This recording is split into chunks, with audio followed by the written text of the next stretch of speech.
We have lots to discuss here in today's video, including some offseason trade speculation. In today's video, we're reviewing a new updated trade bait board for the offseason by Frank Fagerberg Valley of dailyfaceoff.com. Today's teams we're focusing on include the Buffalo Sabres, New York Rangers, Toronto Maple Leafs, the Minnesota Wild, Calgary Flames, Pittsburgh Penguins, Anaheim Ducks, and a few others. Plus, we have some big updates on the coaching carousel that's still ongoing. What the latest updates are on the head coaching positions with Boston, Seattle, and Pittsburgh.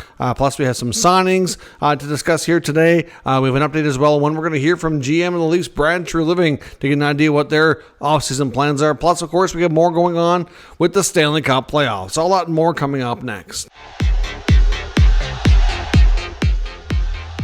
So welcome back to another video here at Top Shelf Hockey. As I mentioned, we have lots to discuss here in today's video. Of course, lots of action still ongoing here with the Stanley Cup playoffs. We had Carolina survive last night to kind of create a scenario where they're not going to be swept, and we don't have to hear that stat anymore about how they're winless in 14 straight games in the conference finals. They've ended that. It's a 3-1 series. They still have a major mountain to climb, but at least they've won a game, and they did it in a pretty convincing fashion, 3-0. Freddie Anderson was really good. They played more of a low event style of game, very much Carolina style, more so than Florida style of game, and they're heading back to Carolina to force a Game 5. So we'll see kind of what happens, but at least they survived to play here another day. And Edmonton and Dallas go tonight in Game 4. Of course, the Oilers hold a 2-1 series lead, so it's not, do or die or anything like that, but it is a pretty crucial game for both sides. You either go up 3-1 and have a commanding lead and very likely to win at that point, not, obviously for sure, but the odds of the other team coming back are low. Or you tie things up 2-2. It's a significant difference one way or the other. For the Edmonton Oilers, no Connor Brown tonight, no Matthias Ekholm, and then early in the game, which is in the first period, Zach Hyman left with an apparent wrist injury after a collision with Mason Marchment. Marchment went in for a check, kind of missed him, but did kind of make contact a bit and got him right in the hands and wrist area, and he left and did not return, and we've now got confirmation he's not coming back for the night, so hopefully he's not hurt too seriously, but we'll have to wait and see. Calvin Pickard is back for the Oilers. He's backing up tonight as Stuart Skinner continues to play pretty well for the Edmonton Oilers, so he'll remain as the starter for the time being, of course, as well. And for Dallas, Rupe Hintz was a game-time decision, but is in the lineup, so we'll see how he plays here tonight. Of course, having him there is a big significant difference for that team in their number one center, but depending on what exactly the extent of his injury is, will determine, of course, how effective he might be able to be. For those following along as well, the PWHL season came to a close last night with the Minnesota Frost winning their second consecutive league championship. The league's now 2 years old. It's grown exponentially in that 2 years. The fan base in all cities have grown. The ticket sales have been phenomenal. They had, I believe they're averaging about 8,000 fans a game, over 1 million tickets sold through the 30-game season this year. So great things happening. The Minnesota Frost battled the Ottawa Charge team in the final. Ottawa lost the series, but not in very convincing fashion. Every single game in the final went to overtime. They were all 2-1 games, and Ottawa is the only team that didn't suffer a playoff loss at all. They didn't lose a game, well, in regulation, I should say. Like, all of their losses were all overtime. They didn't lose any games in regulation time, which was quite a feat, but still came up short when it comes to the championship. Expansion also on the horizon in the league as well. They're going to be going from 6 teams to 8, with Seattle and Vancouver getting teams for next year, so they'll be undergoing an expansion draft, and big changes here coming in the next couple of weeks. So those teams, as we knew them, are going to be quite a bit different going into next year. Every team is slated to lose 4 players. Plus, of course, there's a regular draft and free agency coming up, or they could lose more. So going to be a big change, but at least the league is growing. I know some of you have been paying attention, some of you haven't, but it's pretty good hockey, and it is growing, which is the good thing, and it's become pretty stable and created an opportunity for the women to have a professional league that stands a chance to stick around long term. Lots of news around the NHL coaching circles, of course. We still have 3 head coaching vacancies in the NHL. Boston, Seattle, and Pittsburgh still have not announced new head coaches here as of yet. The front runners in Boston appear to be Jay Woodcroft, Woodcroft, Marco Sturm, and Jay Leach. Woodcroft sounds like he is the main front runner. There are some reports suggesting that Woodcroft and the Bruins are at a point where they're talking money and contracts. So barring some kind of negotiation, snafu or snag, Woodcroft appears to have the inside edge to be the next head coach there. Of course, if for any reason they're unable to come to terms or things aren't going well in that regard, they may pivot to Sturm or Leach in that regard. Seattle right now has been talking to some of the same people, I believe. Mitch Love is in the mix as well. I think Marco Sturm might have interviewed there too, but Lane Lambert of the Maple Leafs assistant coach, former Islanders head coach, sounds like he's the favorite there, but it's been hard to get intel for Seattle. And in Pittsburgh, it seems to be mainly between DJ Smith and Mitch Love. So we still don't have clear-cut anything there. The main one that appears closer to getting a decision made, at least from what we've heard, is Boston and Woodcroft if negotiations go well on that front. A few signings here as well. The Seattle Kraken today announced they've signed 2022 defensive prospect from the 4th round of the 22 draft, Tyson Jugnoth, who gets his 3-year ELC, so he gets his contract. And Tomas Tatar, one of the best names in hockey, is leaving the NHL and has signed a 2-year deal to sign in the Swiss League. So he's just a little bit shy of 1,000 games in the NHL. Has had a long career. And it's been pretty successful. Of course, long run with the Red Wings, most recently with New Jersey. And, we'll see if he, at his age, it's probably unlikely he comes back to the NHL, but you never know. We'll see what happens. But Tomas Tatar off to the Swiss League. Flyers American Hockey League head coach for the Phantoms, Ian Laperiere, will be no longer continuing on in that role, but he's not technically being fired or anything like that. He's actually moving up to join the Flyers at the NHL level, and they will begin a new search to find his replacement as the American Hockey League coach. He's going to be working as a hockey operations advisor, which will begin here right away. So obviously that's good for Laperiere. It's I guess, I'm not really sure if you call it a promotion or not because he's not technically coaching anymore. I don't know what maybe his future plans are to go a different route. So we'll have to see how things work out for Laperiere in that role. Of course, we've heard from Toronto Maple Leafs CEO, the MLSE CEO, Keith Pelly, last week. And of course, that was on Friday. We know that Shanahan's not coming back. And during that press conference, he made it known that he had not had a chance to meet face-to-face with Brad Treliving yet. Treliving had to go out west to Calgary for his daughter's graduation, and that they would start meeting on Sunday.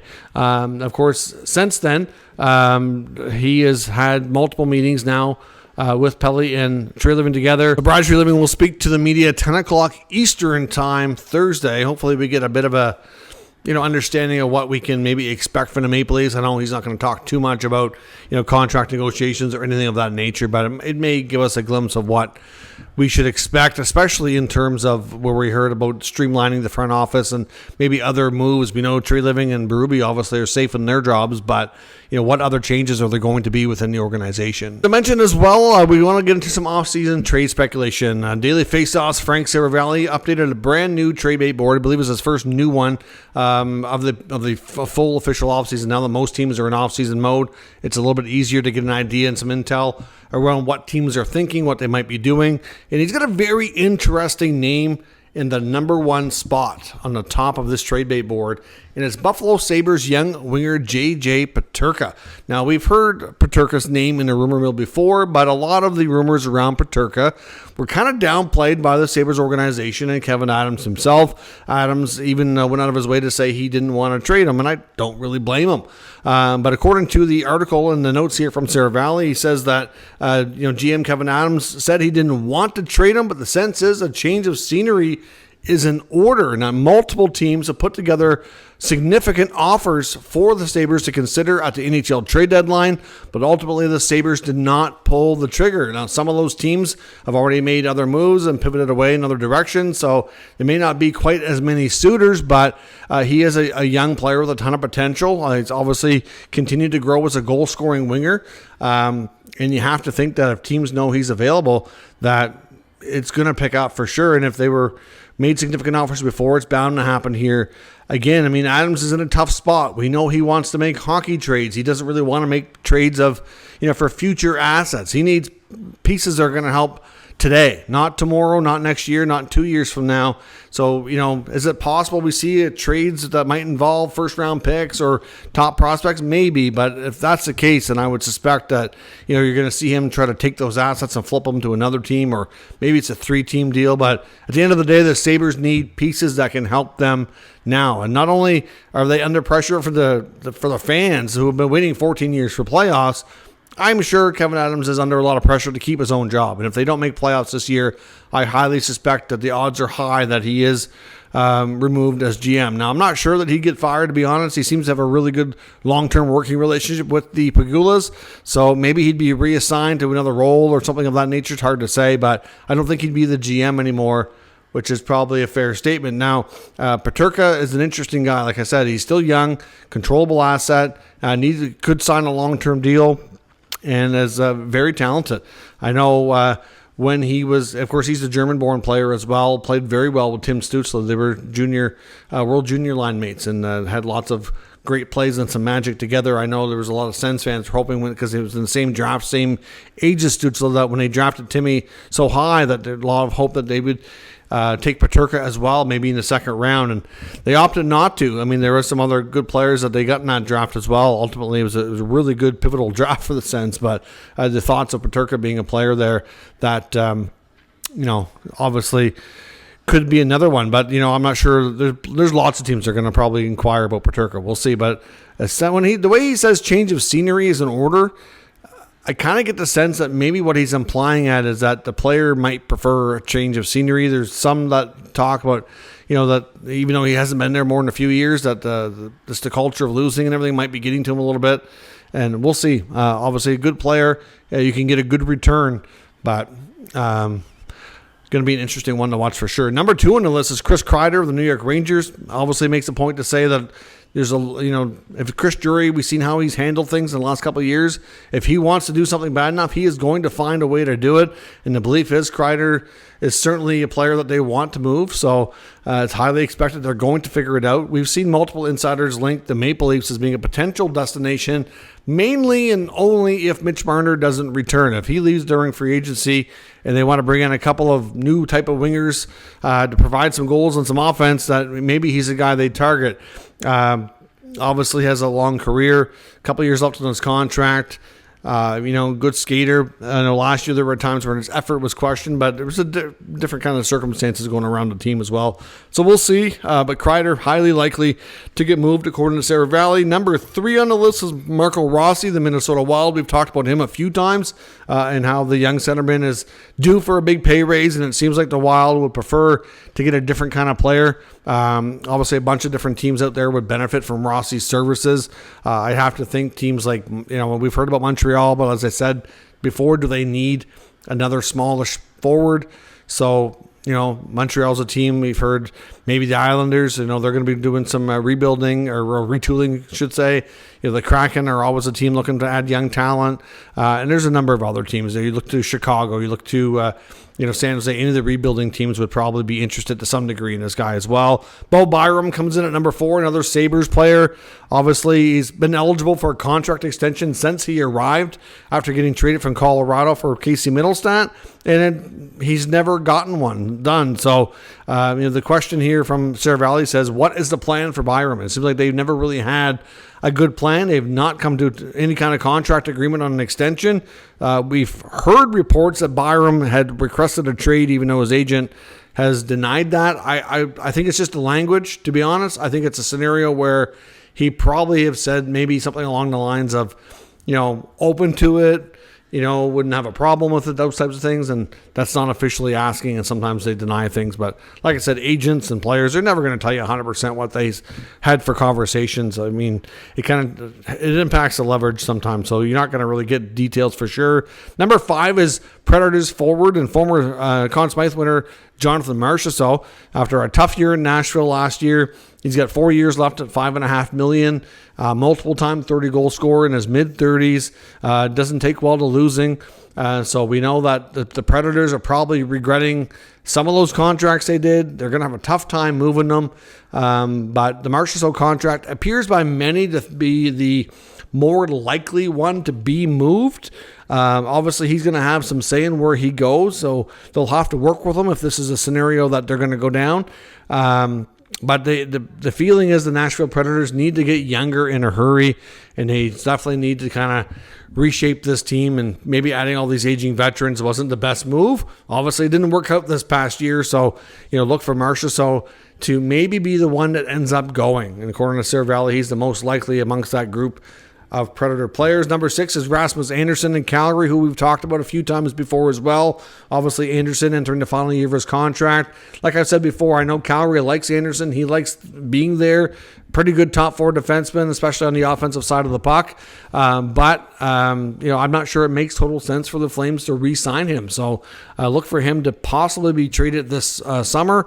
If not, he could be a big acquisition at the deadline. Calgary, I think, will be quite content to wait and get what they want. Craig Conroy's proven to be pretty patient so far. When the right deal comes along, he'll make the move. Otherwise, we'll see. But between the summertime and the deadline, I think the odds are high that Andersson gets moved here. At number 7, we've got Erik Karlsson in Pittsburgh. We talked before that Kyle Dubas probably regrets making that move now and would love to move the last couple of years of Karlsson's contract. Of course, he still has a $10 million cap hit, so it's pretty much a given. You're going to need Pittsburgh or a third team to come in and eat some of that salary, which is going to be tough to probably find and make it work out. So it's maybe a little less likely that Karlsson gets moved.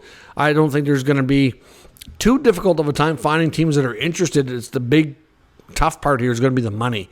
He showed during the Four Nations tournament, for example, that he can still play at a high level. And even in Pittsburgh at times, I think he's got glimpses of brilliance still.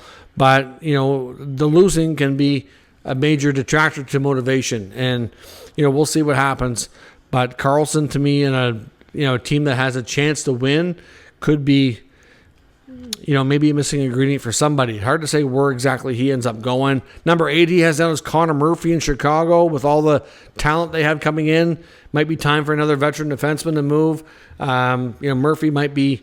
We'll see what happens this summer. I mean, he's definitely going to gain interest for sure from other teams, but he could be a trade deadline target by many.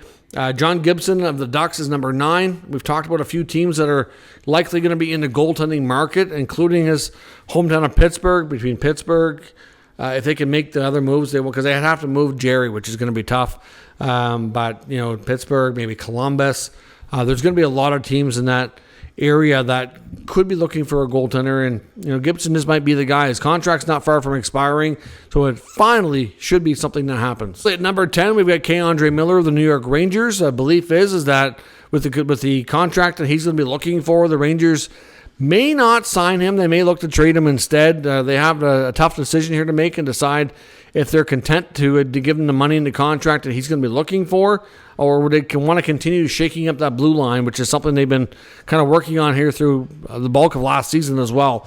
Obviously, Miller is still young enough and has enough tools in his tool belt that I think teams would be interested. Obviously, they're going to probably want another defenseman in return.